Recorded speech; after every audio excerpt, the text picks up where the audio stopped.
I get asked with some regularity these days, is there anything that could really shake up the presidential race in the 6 weeks or so that are remaining? Well, here's one subject that could: Syria.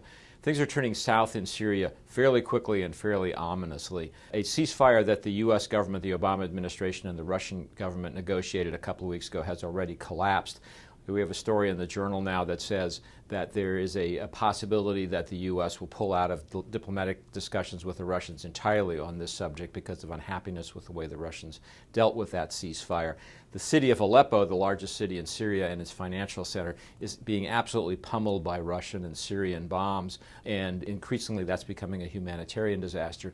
And now the Obama administration is considering, in response to all of that, the possibility of stepping up arms shipments to rebel groups supported by the U.S. and opposed to the Syrian government, and by extension that means opposed to the Russians who are helping the Syrian government and opposed to the Iranians who are also helping the Syrian government. This is a very volatile mixture right now. It's not clear where it's going to head, but it is possible that there could be a much more serious situation in Syria over the next few weeks. At a minimum, it's a good subject for the next two presidential debates and the vice presidential debate that comes up next week. Not clear who this would benefit, if anybody, but a higher premium would be placed on knowledge of the world and the ability to discuss what would you do in a very difficult spot in the Middle East where a lot of American interests are engaged.